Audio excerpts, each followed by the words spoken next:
मग अश्वत्थाम्यालाही पश्चाताप झाला. अश्वत्थाम्याला वाटलं की आपण घोर मोठी चूक केलेली आहे आणि हे जर आता भगवान श्रीकृष्णाला आणि अर्जुनाला कळालं तर ते आपल्याला सोडणार नाहीत. आणि मग अश्वत्थामा हा पळू लागला, घाबरला तो. या दोघांना जर हे कळालं तर ते आपल्याला जिवंत सोडणार नाहीत आणि तो घाबरून पळू लागला. आणि जेव्हा अर्जुन तिथे आला त्याने अश्वत्थाम्याला पकडलं आणि अर्जुन आणि अश्वत्थाम्यामध्ये युद्ध झालं.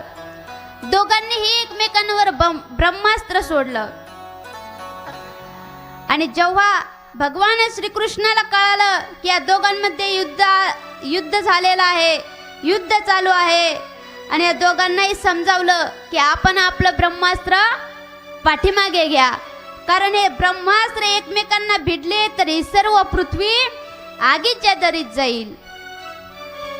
म्हणून भगवान श्रीकृष्णाने सांगितलं म्हणून अर्जुनाने आपलं ब्रह्मास्त्र पाठीमागं घेतलं. पण अश्वत्थाम्याला ते ब्रह्मास्त्र पाठीमागं घेता येत नव्हतं. त्याला ब्रह्मास्त्र सोडण्याचं येत होतं, विद्या येत होती, पण ब्रह्मास्त्र पाठीमागं घेण्याची विद्या येत नव्हती. मग त्याने विचार केला की आता आपलं काही खरं नाही. आणि मग त्याच अश्वत्थाम्याने काय केलं, ते ब्रह्मास्त्र अर्जुनाचा मुलगा अभिमन्यू आणि अभिमन्यूची पत्नी उत्तरा, त्या उत्तरेच्या गर्भावर ब्रह्मास्त्र सोडलं. आणि तेव्हा भगवान श्रीकृष्णाने काय केलं, आपल्या मोरपंखाचं कवच उत्तरेच्या गर्भावर बनवलं आणि ते ब्रह्मास्त्र आपल्या त्या मोरपंखाच्या तेजामध्ये विलीन झालं आणि त्या गर्भातल्या बाळाला काही झालेलं नाही. आणि मग सूतजींनी शौनकादिकांना सांगितलं.